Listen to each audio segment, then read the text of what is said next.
The Nameless City by H.P. Lovecraft. Written January 1921. When I drew nigh the nameless city, I knew it was accursed. I was traveling in a parched and terrible valley under the moon, and afar I saw it protruding uncannily above the sands as parts of a corpse may protrude from an ill-made grave. Fear spoke from the age-worn stones of this hoary survivor of the deluge, this great-grandfather of the eldest pyramid, and a viewless aura repelled me and bade me retreat from antique and sinister secrets that no man should see, and no man else had dared to see. Remote in the desert of Araby lies the nameless city, crumbling and inarticulate, its low walls nearly hidden by the sands of uncounted ages. It must have been thus before the first stones of Memphis were laid, and while the bricks of Babylon were yet unbaked. There is no legend so old as to give it a name, or to recall that it was ever alive. But it is told of in whispers around campfires and muttered about by grandams in the tents of sheiks, so that all the tribes shun it without wholly knowing why. It was of this place that Abdul Alhazar the mad poet dreamed of the night before he sang his unexplained couplet. That is not dead which can eternal lie, and with strange aeons death may die. I should have known that the Arabs had good reason for shunning the nameless city, the city told of in strange tales but seen by no living man, yet I defied them and went into the untrodden waste with my camel. I alone have seen it, and that is why no other face bears such hideous lines of fear as mine, why no other man shivers so horribly when the night wind rattles the windows. When I came upon it in the ghastly stillness of unending sleep, it looked at me, chilly from the rays of a cold moon amidst the desert's heat. And as I returned its look, I forgot my triumph at finding it, and stopped still with my camel to wait for the dawn. 4 hours I waited, till the east grew gray and the stars faded, and the gray turned to roseate light edged with gold. I heard a moaning and saw a storm of sand stirring among the antique stones, though the sky was clear and the vast reaches of desert still. Then suddenly above the desert's far rim came the blazing edge of the sun, seen through the tiny sandstorm which was passing away, and in my fevered state I fancied that from some remote depth there came a crash of musical metal to hail the fiery disk as Memnon hails it from the banks of the Nile. My ears rang and my imagination seethed as I led my camel slowly across the sand to that unvocal place, that place which I alone of living men had seen. In and out amongst the shapeless foundations of houses and places I wandered, finding never a carving or inscription to tell of these men, if men they were, who built this city and dwelt therein so long ago. The antiquity of the spot was unwholesome, and I longed to encounter some sign or device to prove that the city was indeed fashioned by mankind. There were certain proportions and dimensions in the ruins which I did not like. I had with me many tools, and dug much within the walls of the obliterated edifices, but progress was slow, and nothing significant was revealed. When night and the moon returned, I felt a chill wind which brought new fear, so that I did not dare to remain in the city. And as I went outside the antique walls to sleep, a small sighing sandstorm gathered behind me, blowing over the gray stones though the moon was bright and most of the desert still. I awakened just at dawn from a pageant of horrible dreams, my ears ringing as from some metallic peal. I saw the sun peering redly through the last gusts of a little sandstorm that hovered over the nameless city, and marked the quietness of the rest of the landscape. Once more I ventured within those brooding ruins that swelled beneath the sand like an ogre under a coverlet, and again dug vainly for relics of the forgotten race. At noon I rested, and in the afternoon I spent much time tracing the walls and bygone streets, and the outlines of the nearly vanished buildings. I saw that the city had been mighty indeed, and wondered at the sources of its greatness.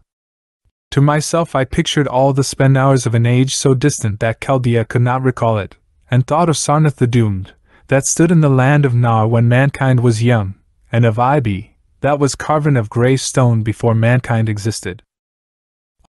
All at once I came upon a place where the bedrock rose stark through the sand and formed a low cliff, and here I saw with joy what seemed to promise further traces of the antediluvian people.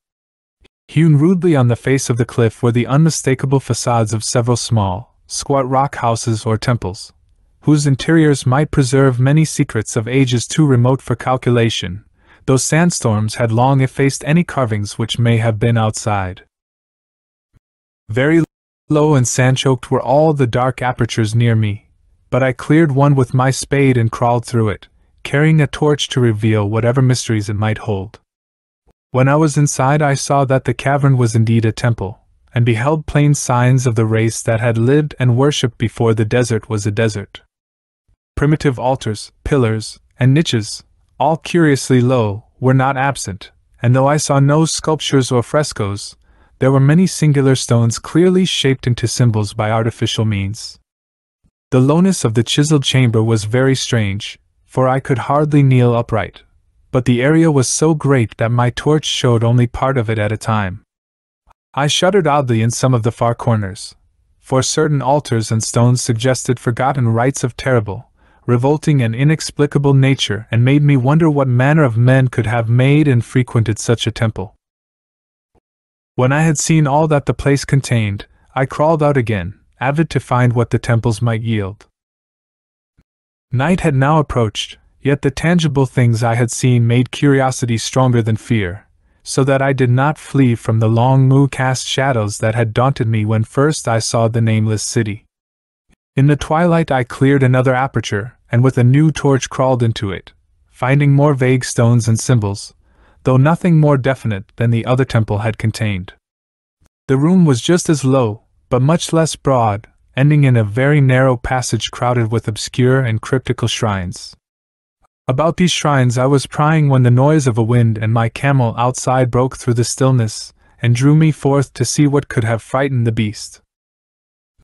The moon was gleaming vividly over the primitive ruins, lighting a dense cloud of sand that seemed blown by a strong but decreasing wind from some point along the cliff ahead of me.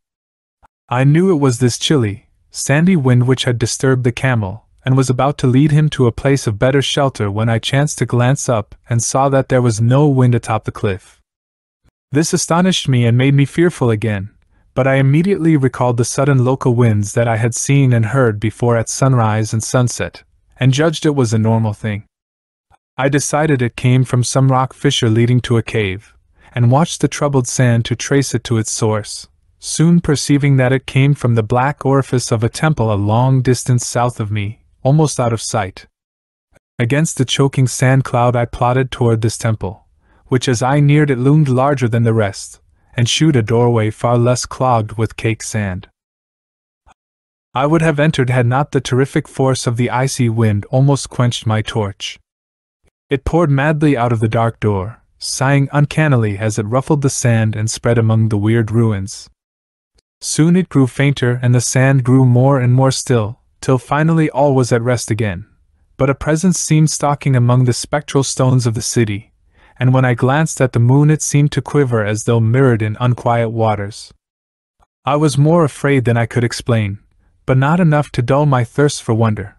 So as soon as the wind was quite gone I crossed into the dark chamber from which it had come. This temple, as I had fancied from the outside, was larger than either of those I had visited before, and was presumably a natural cavern since it bore winds from some region beyond. Here I could stand quite upright, but saw that the stones and altars were as low as those in the other temples. On the walls and roof I beheld for the first time some traces of the pictorial art of the ancient race, curious curling streaks of paint that had almost faded or crumbled away, and on two of the altars I saw with rising excitement a maze of well-fashioned curvilinear carvings. As I held my torch aloft it seemed to me that the shape of the roof was too regular to be natural, and I wondered what the prehistoric cutters of stone had first worked upon. Their engineering skill must have been vast. Then a brighter flare of the fantastic flame showed that form which I had been seeking, the opening to those remoter abysses whence the sudden wind had blown, and I grew faint when I saw that it was a small and plainly artificial door chiseled in the solid rock. I thrust my torch within, beholding a black tunnel with the roof arching low over a rough flight of very small, numerous, and steeply descending steps. I shall always see those steps in my dreams, for I came to learn what they meant. At the time I hardly knew whether to call them steps or mere footholds in a precipitous descent. My mind was whirling with mad thoughts, and the words and warning of Arab prophets seemed to float across the desert from the land that men know to the nameless city that men dare not know. Yet I hesitated only for a moment before advancing through the portal and commencing to climb cautiously down the steep passage, feet first, as though on a ladder. It is only in the terrible phantasms of drugs or delirium that any other man can have such a descent as mine. The narrow passage led infinitely down like some hideous haunted well, and the torch I held above my head could not light the unknown depths toward which I was crawling. I lost track of the hours and forgot to consult my watch, though I was frightened when I thought of the distance I must be traversing. There were changes of direction and of steepness, and once I came to a long, low, level passage where I had to wriggle my feet first along the rocky floor, holding torch at arm's length beyond my head. The place was not high enough for kneeling. After that were more of the steep steps, and I was still scrambling down interminably when my failing torch died out. I do not think I noticed it at the time, for when I did notice it I was still holding it above me as if it were ablaze. I was quite unbalanced with that instinct for the strange and the unknown which had made me a wanderer upon earth and a hunter of far, ancient, and forbidden places. In the darkness there flashed before my mind fragments of my cherished treasury of demonic lore, sentences from Alhazard the Mad Arab, paragraphs from the apocryphal nightmares of Damascus, and infamous lines from the delirious image du monde of Gautier de Metz. I repeated queer extracts, and muttered of Afrasiab and the demons that floated with him down the Oxus, later chanting over and over again a phrase from one of Lord Dunsany's tales, the unreverberate blackness of the abyss.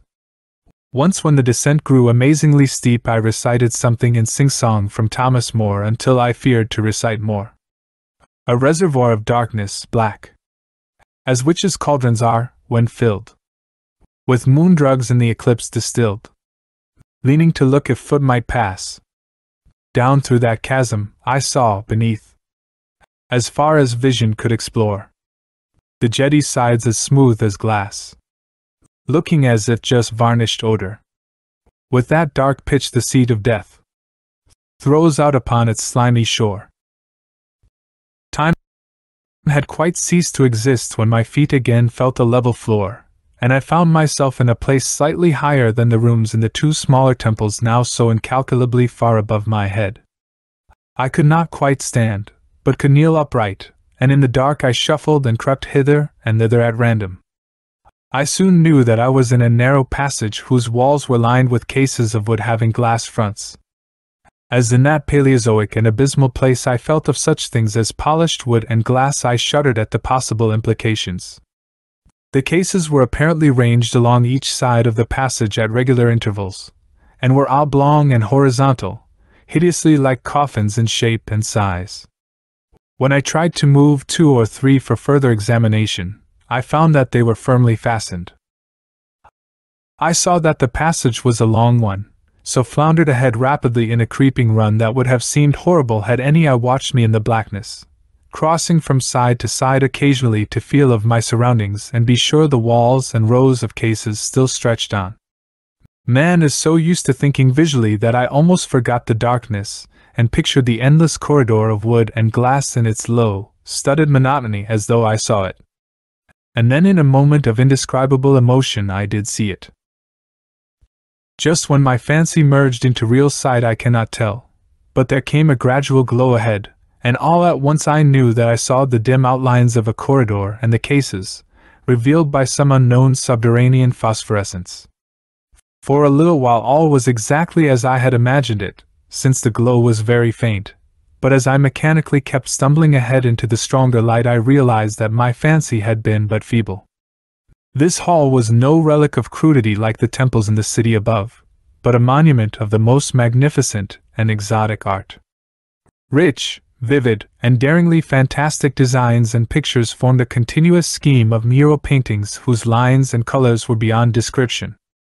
The cases were of a strange golden wood, with fronts of exquisite glass, and containing the mummified forms of creatures outreaching in grotesqueness the most chaotic dreams of man. To convey any idea of these monstrosities is impossible. They were of the reptile kind, with body lines suggesting sometimes the crocodile, sometimes the seal, but more often nothing of which either the naturalist or the paleontologist ever heard. In size they approximated a small man, and their forelegs bore delicate and evident feet curiously like human hands and fingers.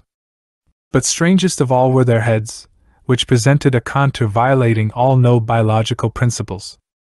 To nothing can such things be well compared. In one flash I thought of comparisons as varied as the cat, the bullfrog, the mythic satyr, and the human being.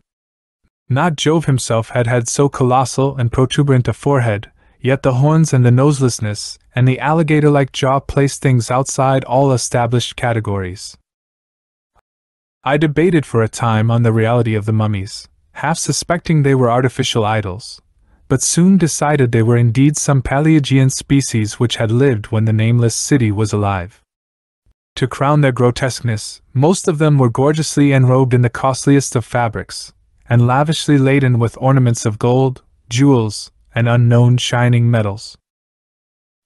The importance of these crawling creatures must have been vast, for they held first place among the wild designs on the frescoed walls and ceiling. With matchless skill had the artists drawn them in a world of their own, wherein they had cities and gardens fashioned to suit their dimensions, and I could not help but think that their pictured history was allegorical, perhaps shewing the progress of the race that worshipped them.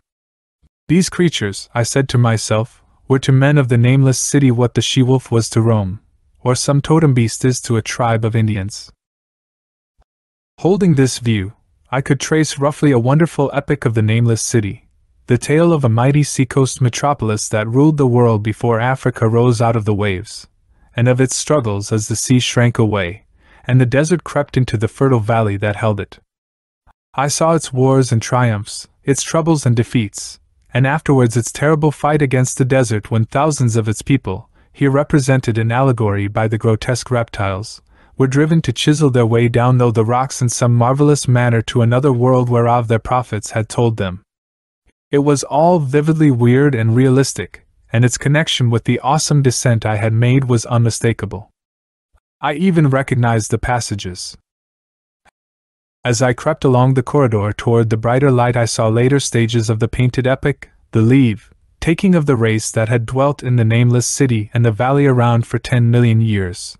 The race whose souls shrank from quitting scenes their bodies had known so long, where they had settled as nomads in the earth's youth, hewing in the virgin rock those primal shrines at which they had never ceased to worship. Now that the light was better, I studied the pictures more closely and, remembering that the strange reptiles must represent the unknown men, pondered upon the customs of the Nameless City. Many things were peculiar and inexplicable. The civilization, which included a written alphabet, had seemingly risen to a higher order than those immeasurably later civilizations of Egypt and Chaldea, yet there were curious omissions. I could, for example, find no pictures to represent deaths or funeral customs, save such as were related to wars, violence, and plagues, and I wondered at the reticence shown concerning natural death. It was as though an ideal of immortality had been fostered as a cheering illusion. Still nearer the end of the passage was painted scenes of the utmost picturesqueness and extravagance, contrasted views of the Nameless City in its desertion and growing ruin, and of the strange new realm of paradise to which the race had hewed its way through the stone. In these views the city and the desert valley were shown always by moonlight, golden nimbus hovering over the fallen walls, and half revealing the splendid perfection of former times, shown spectrally and elusively by the artist. The paradisal scenes were almost too extravagant to be believed, portraying a hidden world of eternal day filled with glorious cities and ethereal hills and valleys. At the very last I thought I saw signs of an artistic anticlimax. The paintings were less skillful, and much more bizarre than even the wildest of the earlier scenes.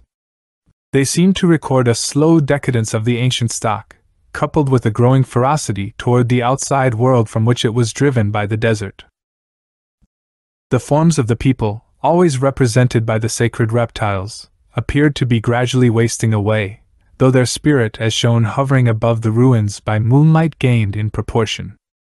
Emaciated priests, displayed as reptiles in ornate robes, cursed the upper air and all who breathed it, and one terrible final scene shewed a primitive-looking man, perhaps a pioneer of ancient Irem, the city of pillars, torn to pieces by members of the elder race. I remembered how the Arabs feared the Nameless city, and was glad that beyond this place the grey walls and ceiling were bare. As I viewed the pageant of mural history, I had approached very closely to the end of the low-ceiled hall, and was aware of a gate through which came all of the illuminating phosphorescence.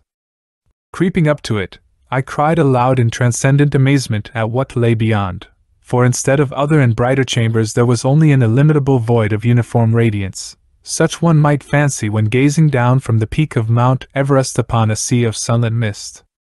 Behind me was a passage so cramped that I could not stand upright in it. Before me was an infinity of subterranean effulgence.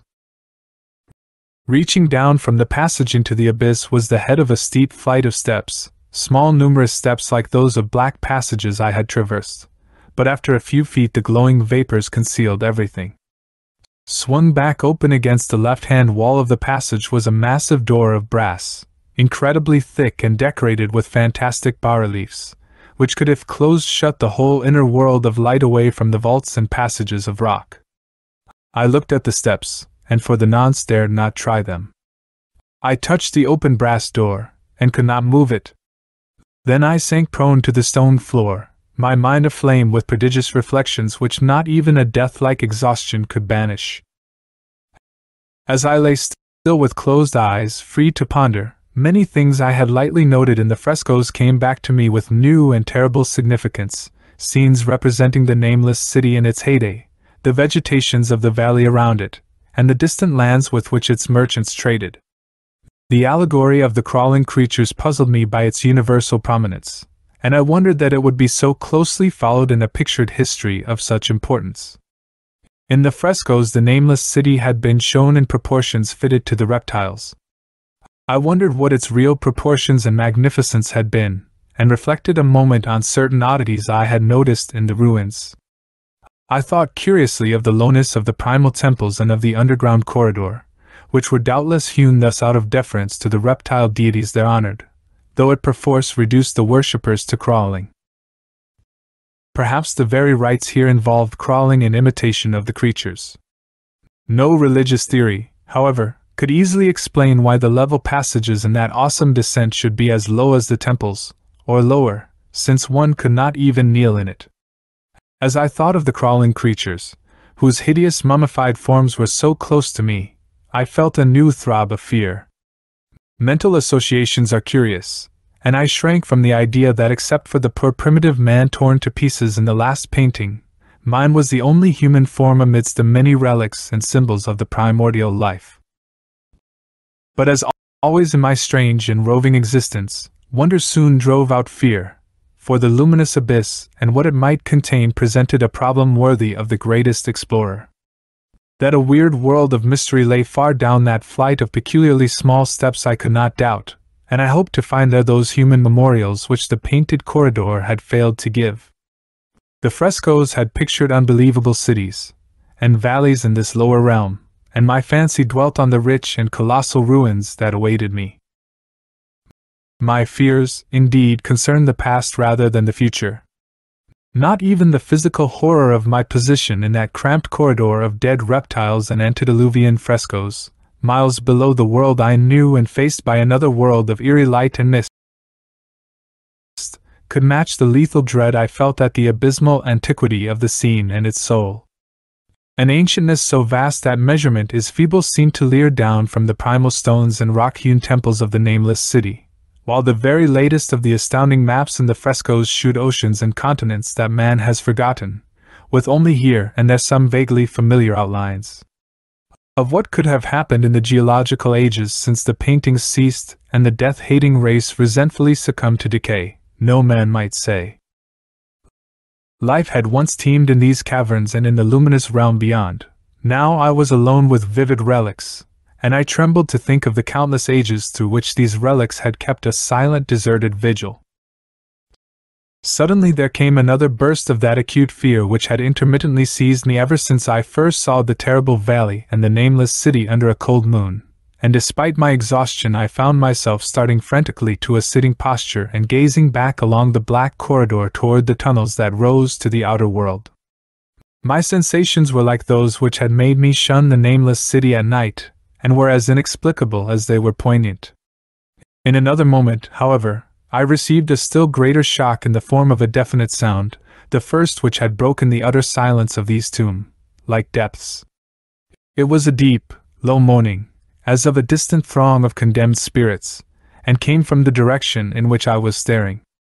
Its volume rapidly grew, till it soon reverberated frightfully through the low passage, and at the same time I became conscious of an increasing draught of cold air, likewise flowing from the tunnels and the city above.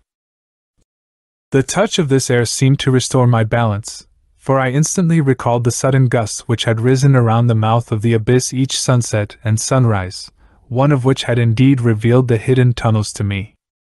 I looked at my watch and saw that sunrise was near, so braced myself to resist the gale that was sweeping down to its cavern home as it had swept forth at evening. My fear again waned low, since a natural phenomenon tends to dispel broodings over the unknown. More and more madly poured the shrieking, moaning night wind into the gulf of the inner earth. I dropped prone again, and clutched vainly at the floor for fear of being swept bodily through the open gate into the phosphorescent abyss. Such fury I had not expected, and as I grew aware of an actual slipping of my form toward the abyss I was beset by 1,000 new terrors of apprehension and imagination. The malignancy of the blast awakened incredible fancies. Once more I compared myself shudderingly to the only human image in that frightful corridor, the man who was torn to pieces by the nameless race, for in the fiendish clawing of the swirling currents there seemed to abide a vindictive rage all the stronger because it was largely impotent. I think I screamed frantically near the last. I was almost mad, but if I did so my cries were lost in the hell-born babble of the howling wind-wraiths. I tried to crawl against the murderous invisible torrent, but I could not even hold my own as I was pushed slowly and inexorably toward the unknown world. Finally reason must have wholly snapped, for I fell to babbling over and over that unexplainable couplet of the mad Arab Alhazard, who dreamed of the nameless city.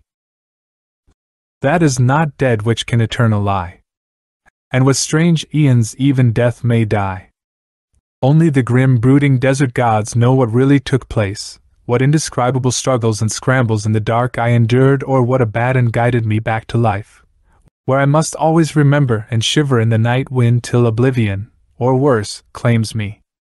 Monstrous, unnatural, colossal, was the thing, too far beyond all the ideas of man to be believed except in the silent damnable small hours of the morning when one cannot sleep. I have said that the fury of the rushing blast was infernal, cacodemoniacal, and that its voices were hideous with the pent-up viciousness of desolate eternities. Presently these voices, while still chaotic before me, seemed to my beating brain to take articulate form behind me, and down there in the grave of unnumbered aeon-dead antiquities, leagues below the dawnlit world of men, I heard the ghastly cursing and snarling of strange-tongued fiends. Turning, I saw outlined against the luminous ether of the abyss what could not be seen against the dusk of the corridor, a nightmare horde of rushing devils, hate-distorted, grotesquely panoplied, half-transparent devils of a race no man might mistake, the crawling reptiles of the nameless city. And as the wind died away I was plunged into the ghoul-pulled darkness of earth's bowels, for behind the last of the creatures the great brazen door clanged shut with a deafening peal of metallic music, whose reverberations swelled out to the distant world to hail the rising sun as Memnon hails it from the banks of the Nile.